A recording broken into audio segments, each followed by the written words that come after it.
Hello and welcome to the cultural jewel in the crown of the bank holiday weekend. Wow. Is that right? Is that what we are? Let's go with that. The jewel in the crown of the bank holiday, the cultural jewel in the crown of the bank holiday weekend. So I just can't read it because, listener, Chris has written this on a piece of card and he's just holding it up to me. What I would have suggested is that we maybe leave that until the Jubilee bank holiday weekend. I'm just spitballing here, but maybe we could have. Damn it! Oh, we've used it early. God save the Queen. Yeah, we mean it, man. Their fascist regime. Yeah. Oh well, done it now. I know. Well, yeah, you do join us for a bank holiday weekend special. Yeah. And what a special it's going to be. Anyway, how's your bank holiday weekend been, Mr. Payne? Oh, good. I'm editing a podcast. I walked the dog though. That was nice. Had a nice. Walked the dog, did you? I did. Yeah, it was lovely. Do you ever have to drag the dog or carry the dog? Sometimes when I get to the park, he will, if he's not up for it, he will stop and I'll have to go back to get him. And then when I go back, he'll just start walking away from me and I then have to run and then it becomes a chase. And, you know, it often resembles a Benny Hill sketch, except I'm not chasing nurses around a hospital. I'm chasing a dog around a park. Yet. Yeah. Oh, easy. Oh. Hey, do you know what? I know I'm not a dog owner. Does your dog, Scouty, he's a beautiful little thing. Does he like music? I have got a video of me playing saxophone to him, and I'll maybe look at it. He howls, yeah. Crying. But to be fair, it's not the first time I've had that reaction to my saxophone playing. So yeah, I wasn't entirely surprised. I'll maybe look it out and post it on the website, or maybe not. Oh, that would be great. Does he put his own lead on and take himself out for a walk as soon as you start playing? Yeah, sometimes, yeah. Or he'll just put his head underneath something. Here's one for you. I was watching festival footage this week of Morrissey because of our guest today. It's not Morrissey. No. My daughter came in, Grace came in and was asking again about the splits at festivals. So had Glastonbury released the splits yet? When is it going to be released? The timings? And it still gets me excited but I'm already panicking at Glastonbury at the amount of artists and the potential clashes I think there's going to be. So, you know, I'd like to see McCartney. I'd like to see a bit of Kendrick, Billie Eilish too, but I know Little Sims is headlining. Sam Fender and Foles are in there, and Elbow. Are they going to be at the top of the bill on a different stage, you know?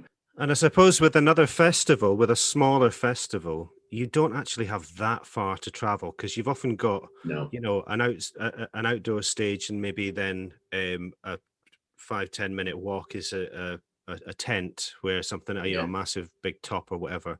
But at Glastonbury, you've got a hell of a walk from everywhere. It's like walking around London, isn't it? Yeah, absolutely. Have you ever had any nightmare clashes? Or really tricky decisions? Well, this was, I think I did mention it in one of our episodes, but if I didn't, if I'm misremembering that, I'll just say it again. But yeah, I went to Tea in the Park for a few years. And I mean, I suppose Tea in the Park is one of these festivals which had quite a small footprint, if you see what I mean. You could travel from one end of the site to the other. All got tiny shoes in. Tiny shoes, yeah, tiny footprint. Yeah, absolutely. But I chose to go, and I was never a massive fan, but they were just on, and I thought I'll go and see them. I saw TerraVision. They were on they were on the main stage, and they're all right. They were all right. Right. Yeah, I should have gone to see the Cocktail Twins. Oh yes. Do you know what I mean? Oh, what an idiot! So absolute idiot. When you were looking at that leaflet or lanyard or program, and did you notice that the Cocktail Twins were playing? To be honest, I didn't get into the Cocktail Twins until probably around about 96, 97, something like that. So I wasn't a fan of Cocktail Twins the late 80s. I think I did have one single, but yeah, I don't think they ever kind of got really into my head. But then thinking back now, so this is a clash in hindsight, basically, which I now wish I'd gone the other way. But yeah. It's a really bad decision. Chris, have you ever seen Amy Winehouse? Oh, shut your face. Shut your face. Right. Our guest this episode is the wonderful Andrew Paresi. And so I've known Andrew for a while now. I first met him in 2018, I think, when I interviewed him first for my drumming portrait project. And yeah, he's just a delight. Really lovely fella, really articulate, very funny. And yeah, it was just a pleasure to catch up with him again. What I was really excited about was being I love the Smiths and Morrissey's music, and especially those first few albums and first album from Morrissey. I knew that Stephen Street was involved, and I knew that Andrew was involved, but I didn't know to what extent. So Every Day Is Like Sunday, as I mentioned in the interview, is absolutely one of my favorite songs ever in the world, whatever lived. And I have certain songs where I have to air guitar, or I have to, whether that's lead or bass, or where I've got to do air keys or air drums. We all have them. I mean, I have a penchant for doing all that rubbish anyway. But like Five's debut album. Is that what you mean? Yeah. All the choreography. I know all the dance moves. Well, Every Day Is Like Sunday. Absolutely. The drums. Bum, bum, bum, bum, and I'm just repeating what I did in the interview, but it's impossible for me to not. And I just love that drum line. I absolutely love it. So it was fascinating to ask him about those albums and realize that he's the man playing and came up with that and Suede Head, along with other amazing singles. But what a talent. No, absolutely. There were things that we talked about on this episode, which I hadn't heard before. Obviously, I interviewed him and I recorded the interview when I first spoke to him back in 2018. So what I might do is pop that interview up on our website as well, because it's completely different. It's more about the drumming side of things, and it goes in a lot deeper to individual tracks. But anyway, I'll pop that on the website and on the web page. That would be great, because what we sort of didn't have time, or it didn't come around to, is what I love about him is that with his drumming, is that he's so eclectic on what he's played, and we didn't really get around to speaking about the fact that he played with Bucks Fizz. You've got Bucks Fizz, Morrissey, Bleeds. It's just Jim Diamond. What a career. And Jim Diamond. I should have known better. And I have such admiration for a musician that can play all those genres, but not just be a jack of all trades, but actually be a jack of all trades and master of all of them. It's just incredible. And so what a wonderful man. It really was a privilege to chat to him. So get yourselves ready, get your coffee, your tea, get your running trainers on, or whatever it is you do, and you're going to enjoy this one. And here he is, the absolute legend that is Andrew Paresi.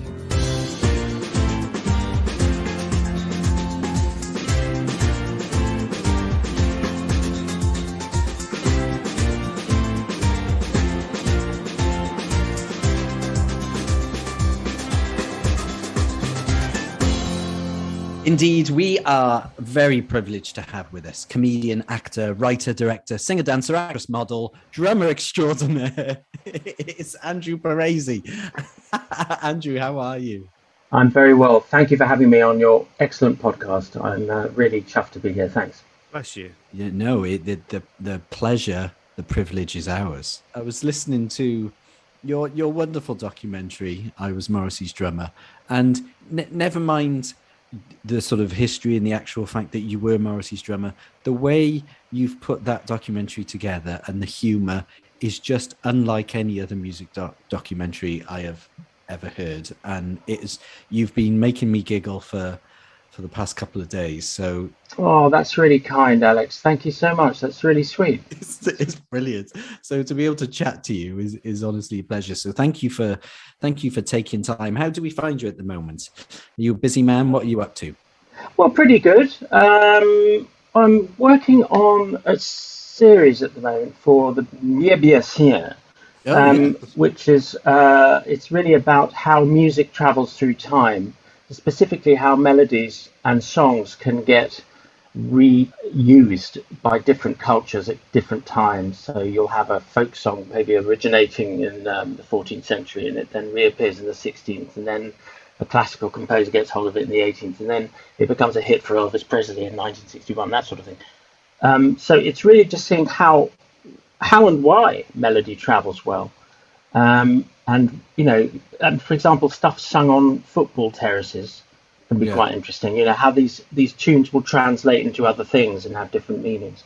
So it's not as esoteric as I'm making it sound, but we're looking at, it's really about time traveling music at the end of the day. My interest is immediately piqued, and I've got all these questions. I've not even heard the documentary. When you say that they reoccur, do you mean the actual exact notes? Sometimes it's the exact notes. For example, there's one we're doing which is the House of the Rising Sun, which most people sort of think, oh, that's the Animals, and it must have been an American blues classic that they ripped off, whereas in fact it was a 16th century folk song with a different title but the same kind of tune. It's essentially about an English gentleman who goes into a house of ill repute, loses all of his money, and is busted and broken forevermore.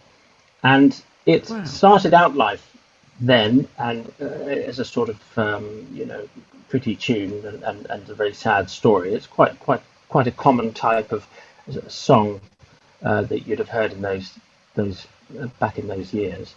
Then it sort of migrated when there was a huge movement of people from the northeast of England, Scotland, especially in the Highlands, when they moved to America.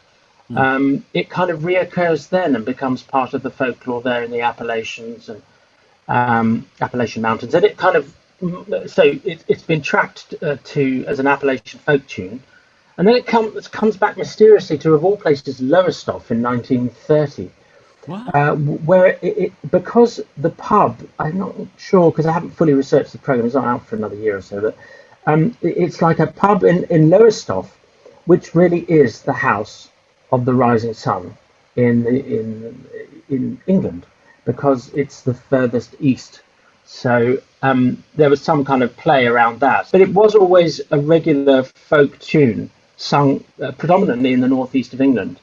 And then the Animals I think they were in a pub somewhere and they heard a band playing it, and they just thought, hey, let's do this, but let's not make it Lowestoft, let's make it New Orleans. And which of course is the sensible go-to place, the birthplace of jazz, of R&B, and all sorts of other things, and the nexus of many music forms, many of them originating from Europe as well as Africa and so on. So yeah, and that they made the hit with it, but that's an example of what I mean. It sort of stretches over 400 years. I don't know about you, Chris, but I am absolutely in. Is this a six-parter, or do you not know yet? It's a three-parter. And each episode takes a song or a tune, and we examine its hit. We go through it, we travel with it. At the same time, looking at other music along the way, which has equally travelled incredible distances, like one tune that was played on a very early lute in ancient Greece, I think, which was preserved as hieroglyphics on stone and was decoded by a Turkish, it would have been a Syrian composer. It was found on Syrian rocks, unearthed in a site, and it was something like he was able to scribe the notes, and they were able to get a singer to interpret what was being sung, and it was just beautiful. It was like some Eastern sort of chord sequence, sort of a scale, and over the top of that was this wistful voice, and you just think, wow, that's incredible. That's from 3,000 years ago. I was waiting for you to say, and actually, it was my It way. was Morrissey. It was Morrissey going, "Oh, Greece is just so boring. I want to go home now." That would be funny, wouldn't it? From 3,600 years ago, it's Morrissey. I want to go home now. Put the kettle on. Athens knows I'm miserable now. Athens knows I'm miserable now. Yes, and it's determined that you leave. Your visa has expired. Well, this isn't an advert for what you're doing, but I want to know where will we be able to listen to this? Is this this will be on yes, BBC Radio 4. Beep beep seeb. Yeah. Radio 4? Andrew Paresi McGivern. Yes, that's right. And it'll be available on the old Steam Radio, but also on BBC Sounds as well. I can't. So, yeah. Genuinely, I can't wait for that. It's fascinating. It's really kind. I would love a conversation about that, and also, I have found fascinating like the Ed Sheeran court case.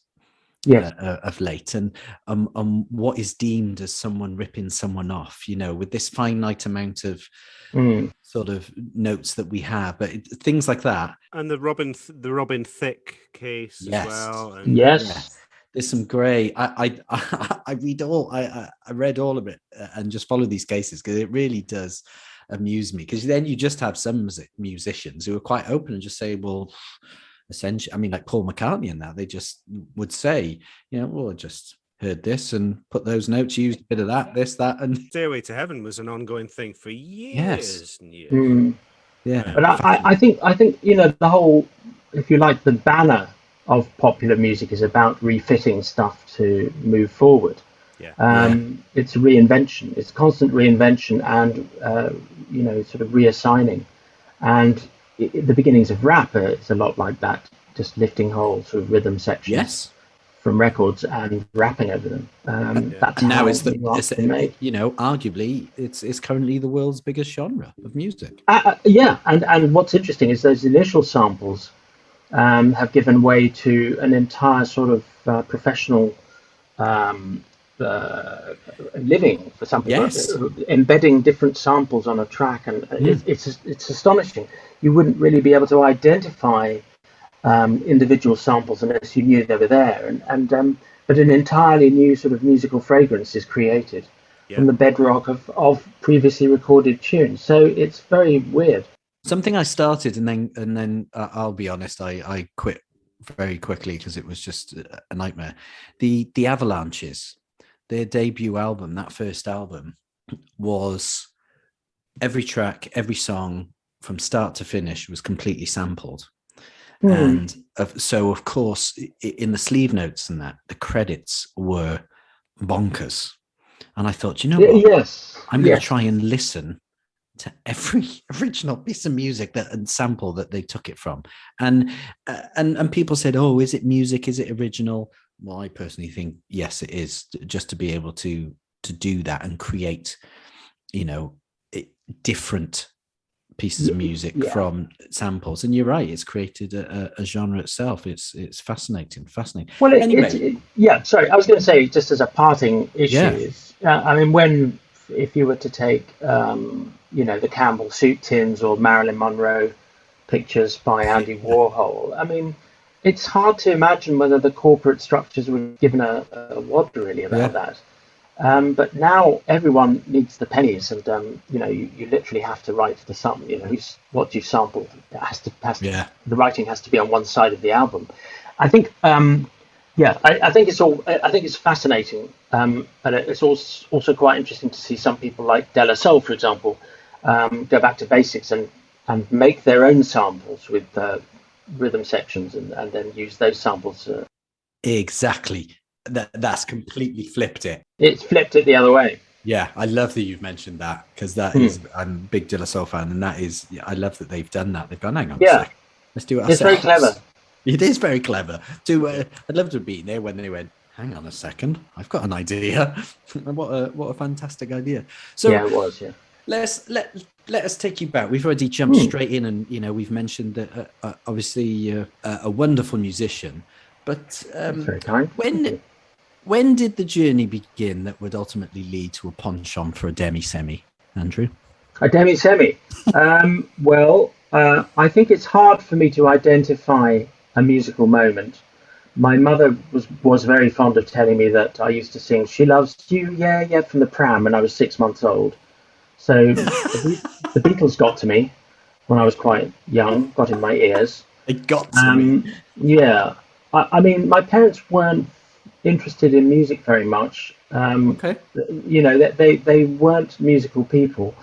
In fact, the closest I think we got to seeing a gig was I think we were on holiday somewhere and we were watching a brass band playing in a village hall somewhere in Muddyford Bay, I think near Bournemouth, and that's the closest we got to it. So it's not like they were going, "You've got to come with us to see the the Police or whatever." So how does it happen then? Because it fascinates me because both Chris and I are from musical households, and it was literally impossible for me to avoid music growing up, to avoid playing the violin, singing, all these things. And so it was obvious where my love and encouragement came from. But how does someone that gets to your level of musicianship, how does that happen when you've just jokingly told us that it just wasn't in the house much music? How did that happen then? Where do you think that love came from? Well, it's very odd, I have to say. It's a very odd thing because my background, my family's background, my dad was an educator, he was a journalist, he ran a magazine, he was an examiner at London University. I was I was a book reviewer. I mean, I was from an academic background, so we had books everywhere, not music. It was the written word. It was psychology, wasn't it? Yeah, it was psychology. That's right. Yeah. He was a psychologist. He was a child psychologist, actually, and he was worked for the local authority as their head child psychologist. So really, what happened was I started. I think I started to play the drums out of a certain desperation because I was hearing a lot of music as I was coming of age, and this was a very interesting time. So 75, 76, 77. There was this sort of melange of great stuff. Punk, disco music was in its sort of ascendancy, and I was captivated by jazz as well, and all of these things were creating a sort of fusion, which is what was happening at the time, and I just couldn't hear enough stuff. So I would, work all summer and buy, a record player and buy records and so on. So really, it was a private pleasure. It wasn't borne by my parents at all. So would that have been your teenage years? Yeah, I would have been between about 14 and 16. I suddenly started listening to music in a very, very serious way. Up until the age of 14, I'd been listening to Radio 1 and Harbored a Desire one day, to be honest. And, I just thought, well, this is great. And I knew all the songs and all the rest of it. And then suddenly someone turned me on to a pianist called Chick Corea, and I started listening to one of his solo albums. I think it was called The Leprechaun, and I just thought, what is this? Yeah. It's like a concept album, but it's nothing like, Yes or any of these other groups. It's like, whoa, where is this coming from? So, and it had predated that sort of disco era I referred to. Well, actually, it came about it was actually 1976, that album. So, it was really when I started to get into that drumming took off as a thing, because I realized that this wasn't just a matter of keeping the beats. It was an instrument in its own right. And that just then, I also had a hunger for success. I really wanted to make a success of this because school had been very disappointing. It was a dreadful, dreadful grammar school in central London. It was just awful. It was bad. I won't mention the name. But can I ask you why the drums? Do you feel like you were always someone that was tapping or that had a sense of rhythm? Because people can find out very quickly whether they can be a half decent drummer or not, because some people have it and some people, don't. Why? What was it? I think what it was is that from quite a young age, in addition to singing the Beatles in the pram, I'd started doing this thing where at night, in order to get to sleep, I would sing songs I'd heard on the radio. And this would be from the age of maybe about 5 or 6 through till 11. and I would do this movement. I suspect now I'm probably on. It might be some sort of very low level autism of some sort. Okay. And it's very possible. Yeah. But I used to do this. I used to go. And for the listener there, let me just explain that Andrew. You can imagine you lay down in your bed. Andrew's hand is on his head, and it's moving it left and right, moving your head left and right. I'm literally my head is going to the left and to the right, to the left, in time to the tunes I'm singing, and it could have been anything at that time, but popular tunes like Grocer Jack, is it true what Daddy? But it created a rhythm. It clearly created comfort and a rhythm for you. It was comfort and rhythm, and it started very early on. That's interesting. But it's quite a movement, though. It's quite there's a lot of enthusiasm there. There's a lot of I was committed. That's something, absolutely. But it's something that it's a workout. That it was a workout, but not as much as maybe a workout for me, but for my parents beneath the bedroom, it really was something else, because it really sounded like their 9-year-old son was having sex, because it was just. And honestly, they were driven nuts by it. And they were driven nuts by it even later. But I'll come on to that in a bit. So, not only was this outside of their comfort zone, but it was in another universe that was threatening Earth, or their Earth anyway. And it was really tough for them. Yeah. Really tough. The end of the old order was really nigh at that point, wasn't it? It was kind of, my parents, my dad had fought he fought in the Third Army in the desert. My mum had driven generals around during the war in Salisbury Plain, and they'd met in Egypt when they were both posted there. So but plus they were devout Catholics, and so there was an entirely different thing. So by the time the 60s hit, and you had the beat poets, and then you had rock and roll, and they were just terrified that the world was going to change around them, and they were just determined that this fifth son of theirs was going to not be affected by it. And of course, then disco arrives, and then that screwed that, then, didn't it? Yeah, it did. There's no point in trying to resist the tide that hits your youngsters, because there's nothing you can do. They're going to go with it. Did you get kickback from them when you were sort of wanting to play drums? Yes, initially they didn't understand what it was. What they saw was someone who was entering a career that they didn't know anything about, but which they'd understood possibly involved a lot of drugs and sex, and involved things that weren't very Catholic. And in addition to that, there was also the fear that it was not going to be a profession. I kept trying to reassure them and say, well, it's a profession as valid as any other, but it's like you don't sit in an office. But I've got to ask Andrew, no musician that we've spoken to on here has sort of mentioned so quickly and so soon that being a profession. So that must be a part of your. So how soon after you started playing drums did you think, I'm going to make this my living? Well, I was probably at college, where I was doing a music course, and A levels, and then the music course became a bit more full time, and I came face to face with the drum kit when I was 16 and a half, and I thought, this is it. This is what I want to do. At least this is what I want to do now.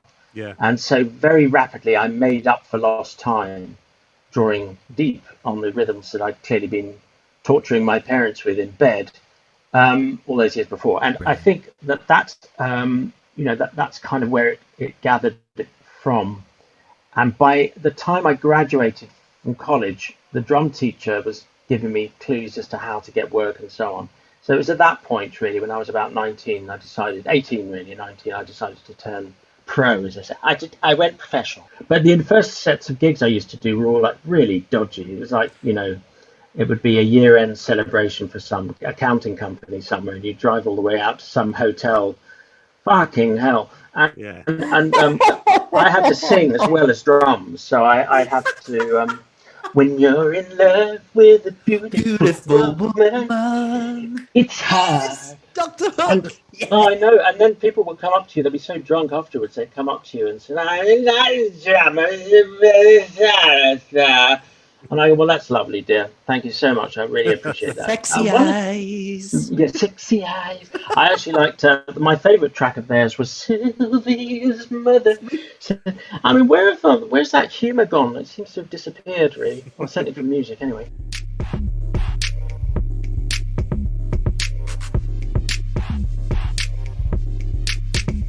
So you've jumped straight into you playing live, but had you been to see bands live? I know you're saying that your parents didn't go to gigs. So what was your first gig? I remember seeing Sham 69 somewhere in southwest London. It's quite possible, actually. It could have been somewhere like Hersham, which is, of course, where they were from. Yeah. As one of your first, that might have been one of your first I think so, gigs. yeah. I'm pretty sure it was. I went with someone, because I was working in a supermarket, and they said, oh, do you want to go and see Sham 69? I thought, oh, okay, yeah, I'll go do that. Sounds like a laugh. They're in the charts at the moment. I saw Paul Simon at Hammersmith. Did a complete sort of tack change. I thought that was brilliant. These are ones I just try to remember.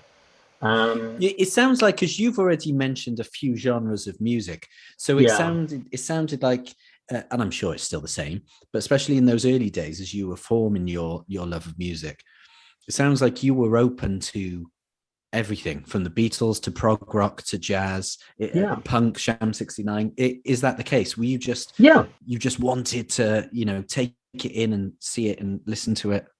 Absolutely. To me, there was never a boundary between forms, but I think inevitably I started to develop a preference for jazz, because I felt that as a form, that would give you the highest elevation as a musician. In other words, you had much more to work on to achieve a certain outcome. Yeah.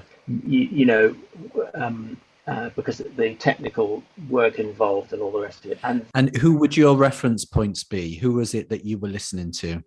I think around that time, the two drummers that I was really into was Harvey Mason, who was very popular in the studios. Steve Gadd, I was very fond of him at that time. He was shining just like such a bright light. Jack DeJohnette, jazz drummer. And then there was, there were others who were playing who I quite liked. Charlie Watts.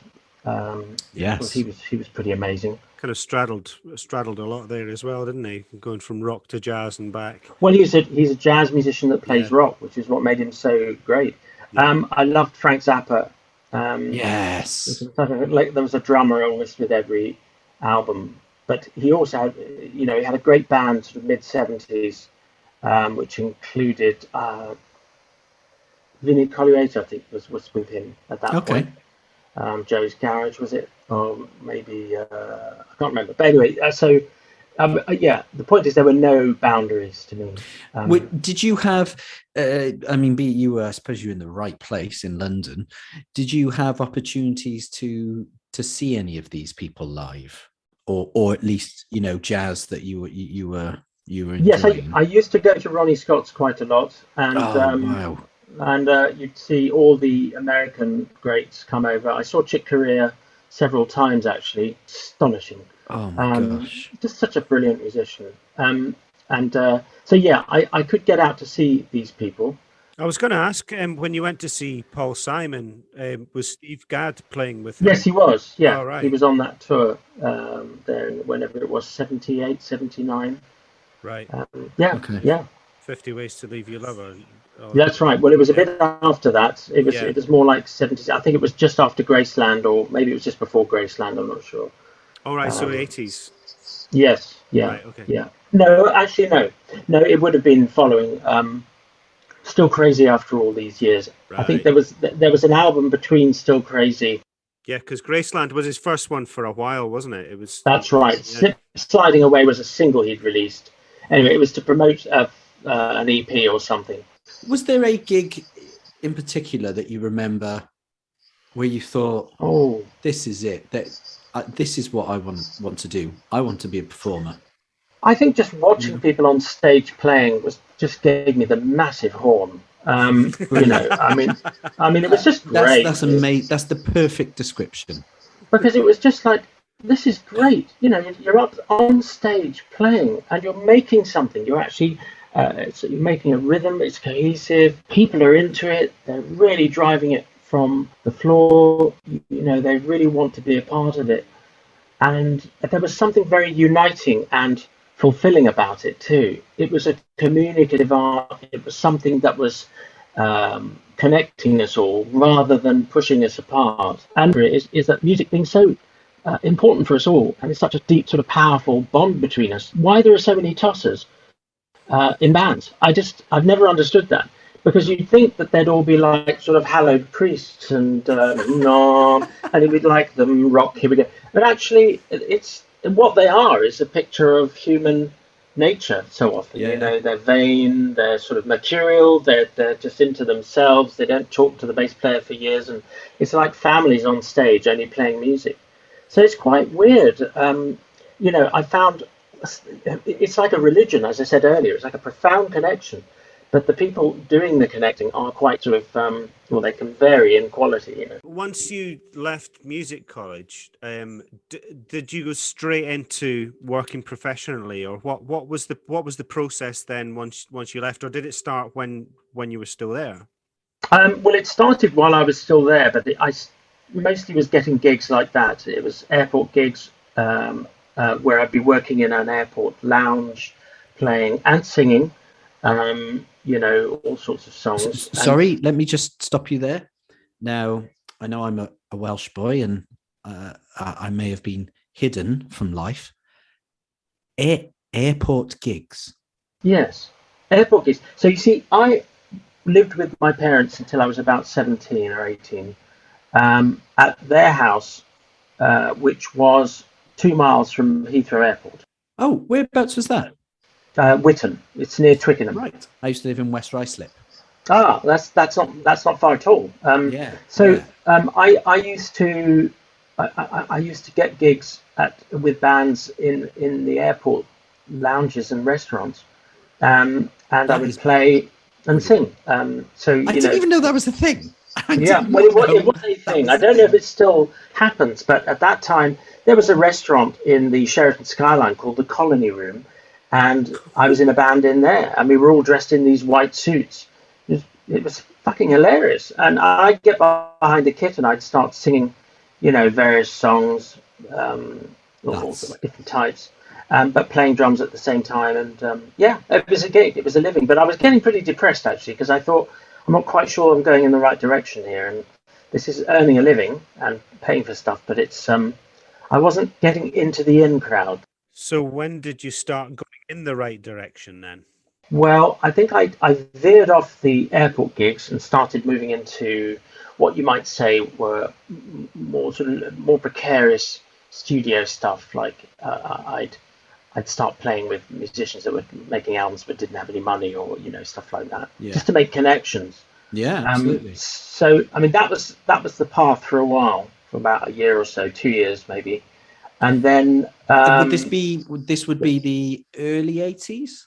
This would be the early to mid 80s. Early to mid, okay. Yeah, so I was in various groups that weren't successful or got close to it and it didn't happen. There was an awful lot of that. It was a horrible business really for that. And when that was happening, who were you then going to see of an evening? What kind of bands were you then watching that sort of early to mid 80s? Oh gosh, that's a really good question. I mean, obviously, whoever was kind of hip, I'd go down to the 100 Club, see who was playing there sometimes. There'd be a lot of really interesting groups. Oh God, who did I see? Classics Nouveau I saw in their early stage, and wow. I ended up playing with their singer later on. Who was their singer? Remind me of the singer's name. Sal Solo. Okay. He's became a born again Christian and started singing Christian songs. So I fitted in really well. This is drummer, but that was later on. Just groups, just stuff that was happening. I wasn't into because what happened in the mid-'80s was you had Live Aid, and that seemed to sort of elevate the whole sort of rock genre into this global force. Yes. And really that was a partition, I think, because I could have gone down that route and been sort of that kind of drummer, but then I just felt, no, I don't really want to go that way. So I instead of hustling on that side of things, I kept wanting to stay in the studio, and I felt the studio was the place where I really blossomed. But there were so many brilliant people around, way better than me, and it was very hard to sort of get a notch, to get in. But what did you at that time? Because that was obviously quite a process for you. What were you wanting? What style were you on at that moment? Who were you thinking you wanted to be or emulate or? Well, I think this was the problem I was facing. It was really that I had a plan, and I had an end point in sight. I wanted to be a respected musician who had played with lots of people in various genres, and I wanted to make a decent living and have money and not be worrying. That was the end point. But getting to it wasn't. No one had taught me how to get to that point. No. So because had I come from a music, I'm not blaming my parents, bless them, because I love them. But I know that if I'd come from a musical family, it's likely they'd been successful musicians, let's say, or they'd just been working musicians. They'd have said, well, you need to do this. These are the people you need to impress. You can't let them down. You've got to be able to read. You've got to do all this. Well, I had to find all this out for myself. And so there were many years in the 80s that were wasted just in trying to get focused and finding out who was what. And I felt sort of a bit lost. And until about 1985, 86, when we got signed to CBS in a group called A Pair of Blue Eyes. And this was a great sort of, it sounded a bit like, it was very soul-y, but the lyrics were very literate. It's like Curiosity Killed the Cat with sort of literate lyrics. It was pretty neat. And we were signed at the same time as Terence Trent D'Arby. I don't know if you remember him. So there was like one of the great albums. Yeah. Introducing the hard line, according to Introducing the hard line, yeah. That's it. Sorry, I think there was a Wishing Well, wasn't there? And so we were signed by the same guy, and he'd signed us to the label, and we were all thought this is going to be fantastic. And our first single was called "You Used to Go to My Head," and I played the drums on it, and it was all fine. But they wanted someone to come in and remix the single so they'd make it a bit more radio friendly. Yeah. Because the engineer who'd done it hadn't made it radio friendly enough for the label. And the guy who came in to do it was Stephen Street. He carved out a reputation for himself at Island Studios and the Shelter, I think it was called, the Bomb Shelter maybe. Basically that's how the connection was made, and that's how we sort of that's how I went sort of from not being known to being slightly better known, and 100% of that is because of Stephen Street. It was quite interesting because we were Stephen Street would have been mixing stuff, lots of electronic sequences and all the rest of it. He'd have been listening to drummers playing along to click tracks, and when he came to mix our first single, he was trying to find the click track in the on the tape. Said, well, "How's the drummer keeping in time?" or said something like that anyway. And the singer, Steve Bush, said to him, well, he's just playing in time to himself. There is no click track. And Steve was stunned by the fact that I was in time all the way through. Because you had that kind of internal metronome. Yeah. Yes, it goes all the way back to swinging backwards and forwards in bed. Of course. Oh, my goodness me. You're kidding. So it's kind of a full body thing that you had almost got muscle memory from when you were a kid. I think so. Yeah, from just creating rhythms in my head. So you've never used a click track then, have you? Well, always. I was using click tracks and learning to click tracks, and of course I played with them. That was to be expected if you were going to be hired. But the point was, when we did this recording, we just played, as a group. There were three of us, and a singer. So that's why it was driving. It had a sort of driving rhythms, quite good sort of funky rhythms. So they were all sort of mid tempo stuff. So it was pretty incredible actually for someone to have identified that, and then got back to me. And I mean, you know the story. Yeah, the Smiths split up in '87, and then I got a call from Stephen, saying, you know, would you like to play drums on Morrissey's solo album?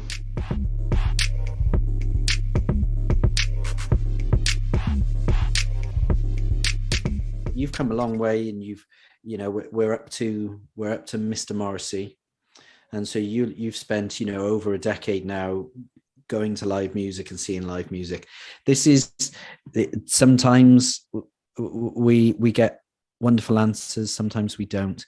Chris and I are geeks, and we grew up keeping our tickets, our gig tickets, and collecting merchandise. And I still at various times during the week drink from a Bell and Sebastian mug, or I have all kinds.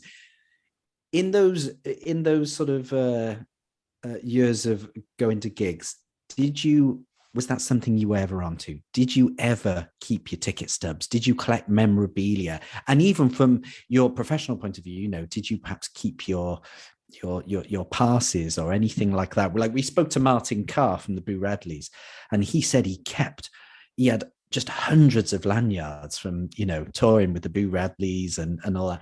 Was that something that was ever in your personality, Andrew? I'm not sure how much it's in my personality to collect stuff. I do hoard things, but it tends to be sort of Sainsbury's bags filled with old cans of soup.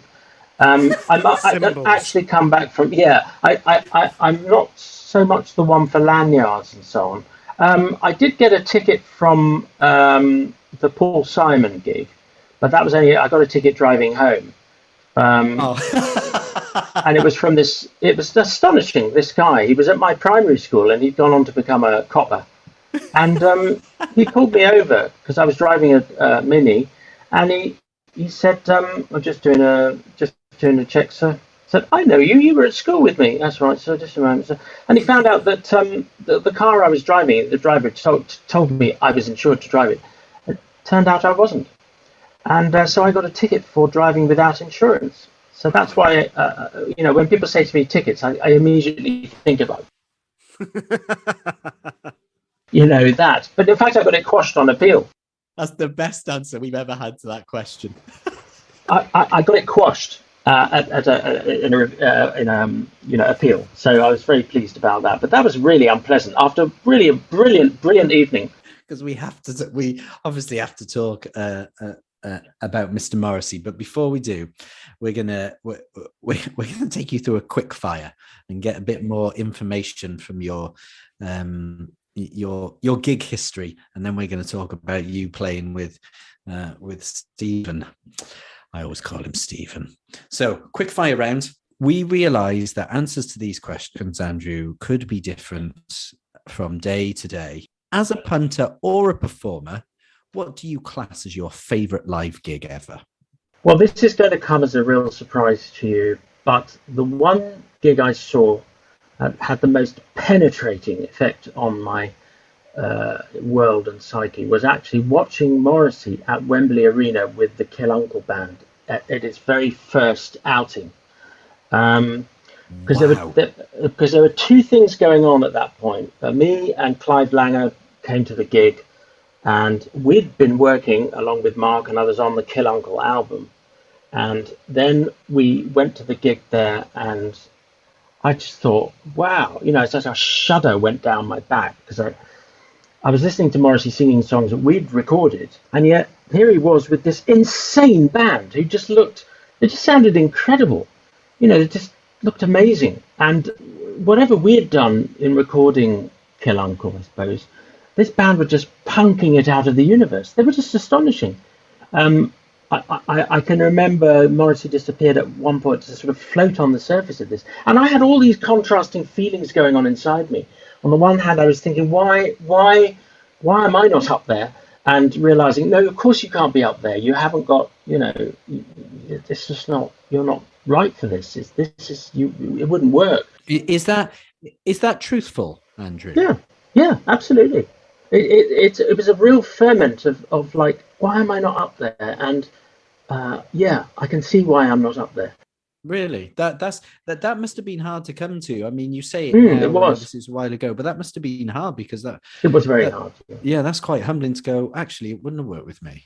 Well, I think at the point I thought the sound was a bit off. It always is in the arena. It's never a great venue. I've got to say that. No. How many times people tell me this? I think it's bollocks. But also, when you focused on Morrissey and the group, just the combined energy was unbelievable. But for me and Clive, I think to some extent, sitting there with me, we were looking at this and going, whoa, what have we just finished, and what is this in relation to it? So yeah, so that still stays with me as pretty amazing sort of experience. I'll be honest, you're right. I didn't see that answer coming. And as a reminder for those who perhaps weren't aware, that gig was, did you? I don't suppose you ever played with Morrissey again, did you? Well, I never actually played live with him at all. No, after that, it's possible I may have done. No, I think we'd finished It's My Love Life, and the gigs were following on from that. So no, I didn't play with him again after that. You never actually played a live gig with Morrissey? No, and this is it would have been fantastic. I don't look back on it with any feelings other than it was just great to be along for the ride that I went on. I can't take a view on it, but I know I would have definitely complimented him in a different way. I think the closest we came to a live group was when we played the B-sides for Every Day Is Like Sunday. And so that was Stephen Street, Vinnie Riley, myself, and Morrissey. And what was very interesting was, we sounded really sort of like, whoa, this is a real group. Quite probably would have been a bit too esoteric and low level, a little sort of not quite sort of in your face. But then immediately after that session ended, Morrissey hired the Smiths Rhythm section. Yes, he following singles. Yeah, was that for Bona Drag?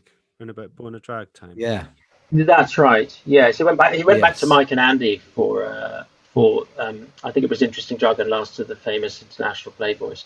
So yeah, it was shifting drum story. Now, because you've mentioned the song, I'm going to ask it now so that I don't just jam it in later.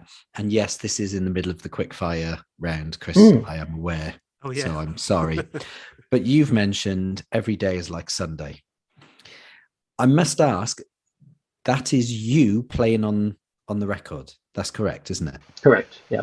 I don't even know where to start with this, Andy. I could hug you and kiss you, and it is one of the greatest songs ever written, and is absolutely in my top 10. I know people say that all the time, but genuinely, if I had to sit down and write my top 10 songs, greatest songs ever of all time, Every Day Is Like Sunday is one of them. And I cannot tell you how many times I have air drummed in my life to that particular song. It's embarrassing. Especially the first 5 seconds. Oh, dun, dun, dun, dun, dun, dun, boom, dun, dun, and I still do it. I'm thrilled to hear that. And I think Stephen wrote a brilliant song too. It's phenomenal, and you've created one of the greatest or most memorable drum lines I've ever heard. Can you tell me something about it? And that song genuinely makes me feel a bit emotional. Tell me a bit about that song. Well, it was the recording sessions were in 2 sections, really. There was one bit which was prior to the Great Storm. I always just remember that as dating the splits between the 2 recording sessions. And in the first session, we did Suede Head. And I think in the second session, we did Every Day Is Like Sunday. And there were 2 songs there that people would kill to write. And really, for Suede Head, I just recall thinking it's important that the drums are hit really, really hard. At this time, that there was no we knew what was we didn't know at the time, but Nirvana arrived with this great drummer who was pretty much modelled on Led Zeppelin's drummer as a primary influence, and John Bonham, and that was fine from 1990 or 91, but up to that point, drumming had been quite sort of a bit, not terribly loud. It had become quite poppy and a little sort of. Definitely, I think even with those sort of American rock bands, the drums were very wimpy. Yes, wimpy. Not always, but it was sort of slightly wimpy. And then, so I thought, well, the only way for me, from a drumming point of view, is this is fast pop song. It's quite fast and or speedy anyway. I thought I've got to hit everything really hard. There can be no holding back on the dynamics. This has got to work only if you smack really hard. And that was like a punk ethos. So you were almost bringing a punk ethos to that sort of pop song. That's correct. Just thrashing the hell out of it, but obviously keeping it in time. So yeah, that was the approach I took for that one. For Every Day Is Like Sunday, I had a number of songs in my head that basically what I was trying to create was, although Stephen had written this really lovely chord sequence, and Morrissey's melody over the top just made it sort of magical. I was still trying to drive it as a drummer. I wasn't sort of letting it drive me. I was still pushing to get a groove underneath it. And even though it's quite new ordery and sort of open and vast sounding, sort of reverby, actually, if you took the drums out, they push. They drive the thing forward. They drive it, you see, like that. And that was the approach I had. I can't remember whether I had any songs or model tunes in my mind at the time, but I certainly, I was very keen that it had a groove. What I'm really appreciating is your explanation of that, because there's certain songs that I listen to, and the drums absolutely come first. And as you say that, when you hear that song, it is, it's all about the whole, but bum bum bum bum bum bum bum bum bum bum bum bum bum boom boom, it is really there. And what that aim you had, that idea you had, has clearly come through in the production, because it really is one of those songs that surely everyone air drums to it. Chris, come on, back me up. No, here. Absolutely. You're not playing the guitar on Every Day Is Like Sunday. Everyone's going dung dung dung dung dung. No. It's just it's an incredible song. One thing I was going to ask you was, in these recording sessions and kind of writing sessions, I'm just wondering what the dynamic was. So obviously, Morrissey was writing the lyrics. Was he and Stephen was kind of chords, the chords? Who was in charge of what? And in terms of melody as well, where was that Morrissey putting on top of what Stephen was writing? What was the dynamic? Well, basically, Stephen had written demos and sent them to Morrissey, and Morrissey had written back saying, I really want to make an album. So when we got to the studio, Stephen, who was playing bass as well as guitar, had a very, very clear idea of what he wanted to do, what he wanted things to sound like.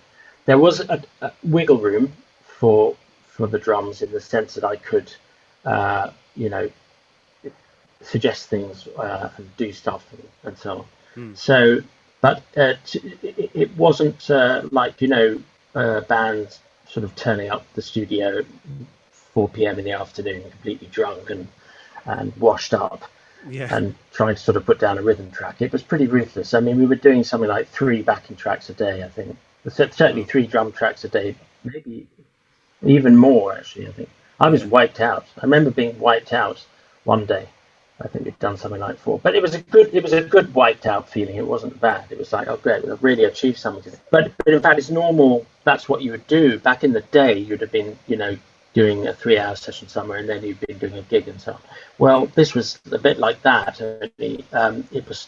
I was giving every track my all, because to me this felt like the calling card, really, that I've been searching for.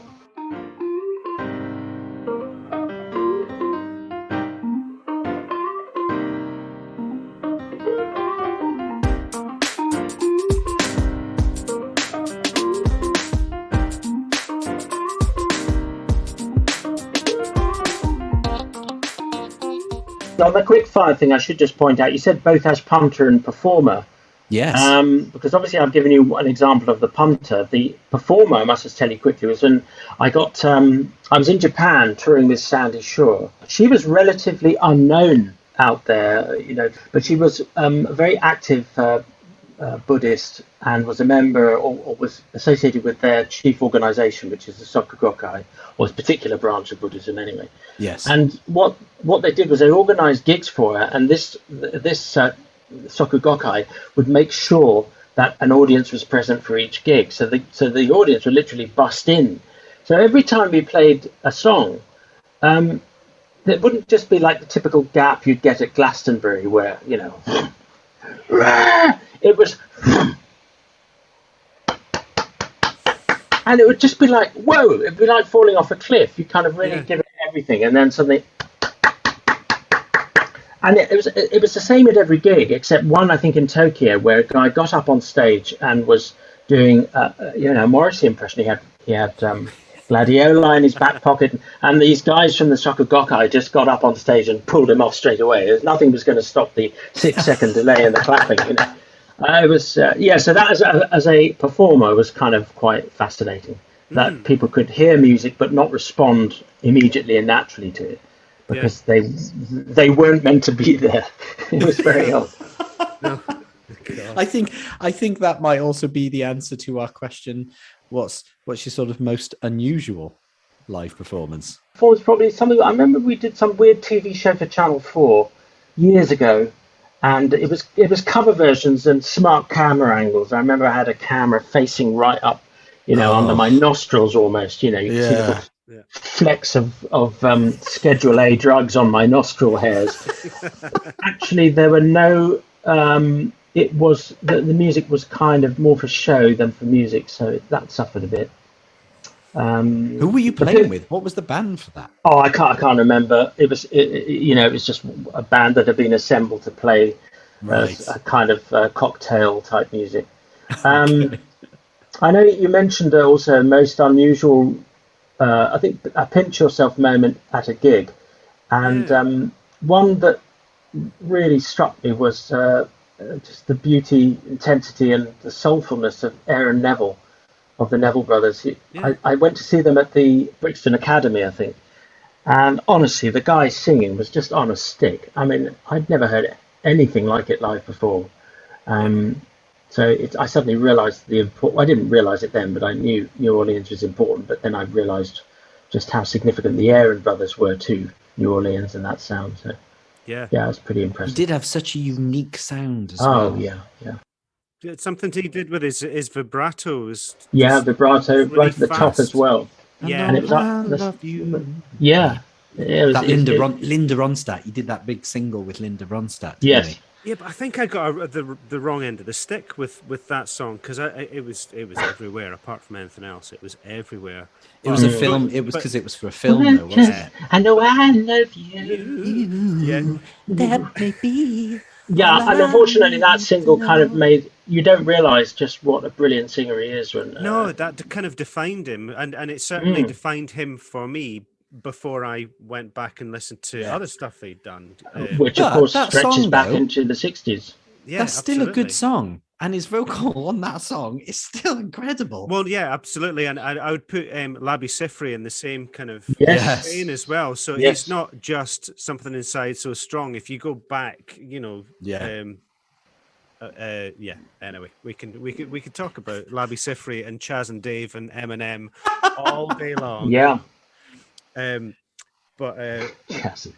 excellent. I love it. What's your favourite venue, either to play at or to visit as a punter? Well, they all have their good and bad points. I think I quite enjoyed TCM2 back in the day, which was in Kentish Town, isn't it? It's called something else now, isn't it? Called the O2 Forum or something. Yes, it is. Yeah. I saw Barry there playing with Tin Machine, and I thought it was a pretty good venue to listen. Wow. Yeah, I enjoyed playing gigs there. Brixton Academy's always struck me as a very lively place. I quite like that. I need to get there because we've had so many guests say Brixton Academy. Yeah. Yeah, it's just got something going. It's something about the relationship of the stage to where the crowd are, and it's just the stage is slightly lower, I don't know what it is. But it's a you suddenly feel a great deal of love there if the circumstances are right. Is there a particular gig that you remember from Brixton Academy? Well, Aaron Neville is one that jumps out. Oh, that was clearly. there, right? Gosh, Yeah. wow. I think so. Yeah. As a performer, Andrew, what makes a venue, and specifically for a drummer, what makes or breaks a venue? Well, I think it's just if people don't care, the owners aren't sure what it's meant to be. Usually, that's the thing. You need someone who's really committed to live music, who gets it, and sometimes they're corporate, sometimes there's someone running around who's doing everything, and that's great. But ultimately, venues are made really by, history, apart from anything else. Yeah. What a wonderful answer. Yeah. Well, I just think that's true. You can't just create a venue out of nowhere. And it's interesting that these venues are still around today. What was Hammersmith Odeon is now, I've forgotten what it's called now. But they're still around. So there's something there. There's a vibe. But the only thing that it shouldn't be around anymore is Wembley Arena. Really, they should do something about the sound in there. But I've said enough.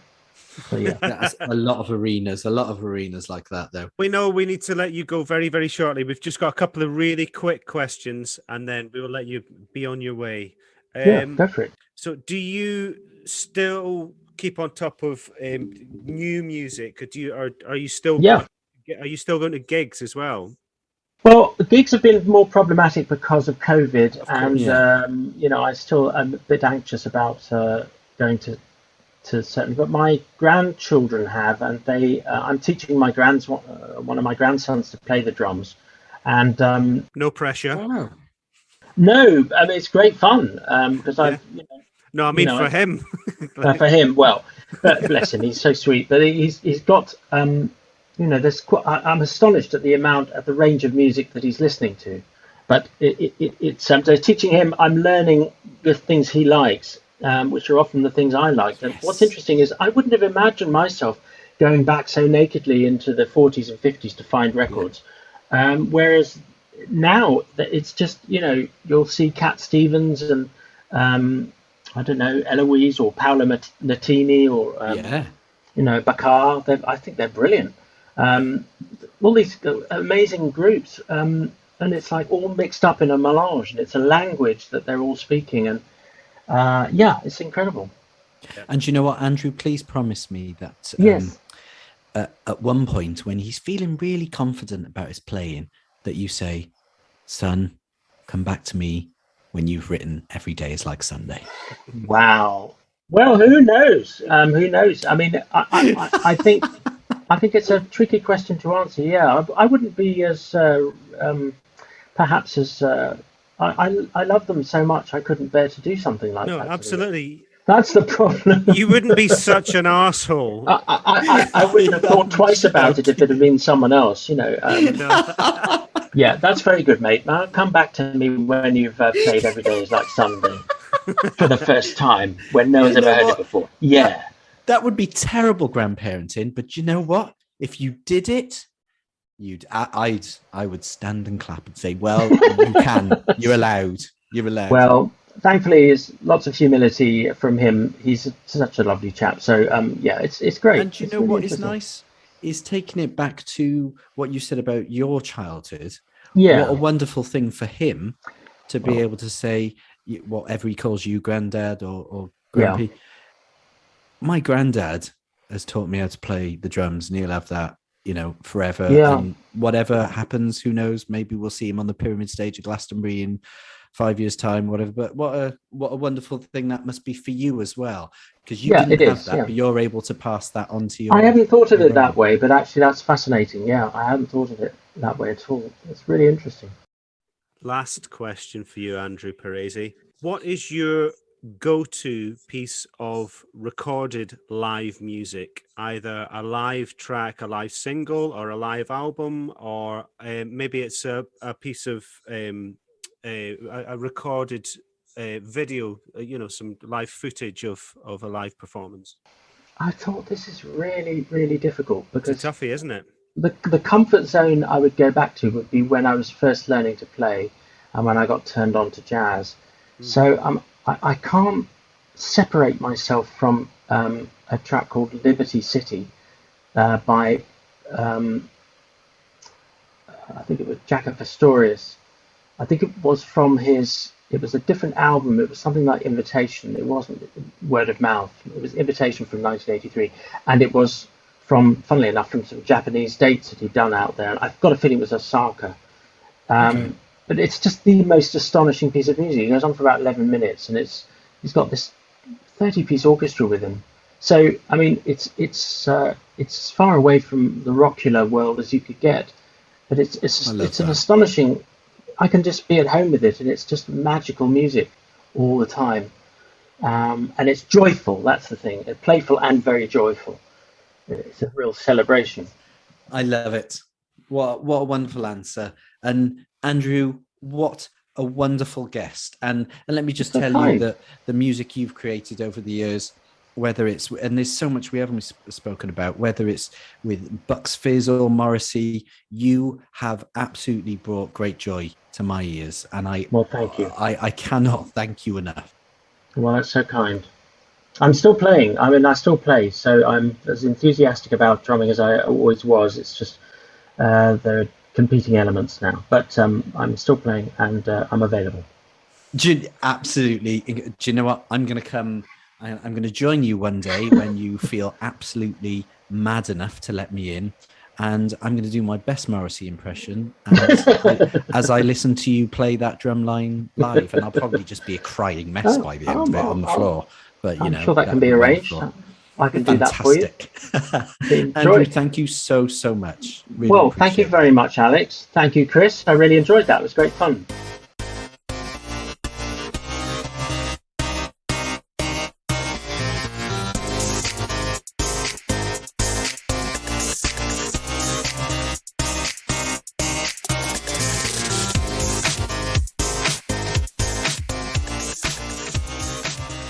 Andrew Paresi there. Oh, what a diamond! Yeah, that was great. Really sweet. And also, I mean, we could have spoken to him about so much. You know, I forget that he would sort of be a regular comedy voice on Radio 1. You know, yeah. I mean, he appeared a lot on Kevin Greening's show back in the 90s, and he was sort of a bit of his comedy sidekick, wasn't he? Yeah. When we get to speak to a musician specifically, I genuinely love hearing their different stories, and I love that he didn't have that musical background. He did it different ways. Very early on, he thought this is going to be a job. He got, you know, it really is fascinating, and you know, I can't help but admire him for how he's done it. So we will go to London next year, and we will meet up with him in person, I think, and do a bit more of a chat, really, because there is so much that we didn't have a chance to talk about. And in the meantime, we've I've made this playlist, which was fantastic. I was just listening constantly to those 3 Morrissey albums, because, you know, I have to be honest, the majority, it's all Morrissey on there. And the playlist is actually Every Day Is Like Sunday, just 20 times in a row. 20 times, yeah. And we have put some videos on his webpage at gigstoriespodcast.com. And yeah, loads of stuff on there. Loads. Amazing. So thank you so much, Mr. Paresi, and hopefully we can speak with him again soon. Yeah. Thank you, Christopher. You got any you shooting any gigs? Any gigs coming up? Any gig tickets bought? Nothing at the moment. I'm going to get planting some seeds, I think. That's probably the best use of my time at the moment. I'm not on about gardening. You can do that in your own time. Yeah. Suggestions, please. Chris and I, as I'm sure you know, we are based in the Northwest. So if you've got any gigs coming up, do let us know who you're going to see, and throw us some suggestions as well, so we can get ourselves there. And as always, you can find us on social media: Facebook, Twitter, Instagram, Gig Stories Pod. We love seeing your faces and your messages. Hope you enjoyed our bank holiday special. Enjoy the rest of the bank holiday, and we'll see them very soon, won't we, Chris? Whether we want or not. Absolutely. See you next time. Bye, bye.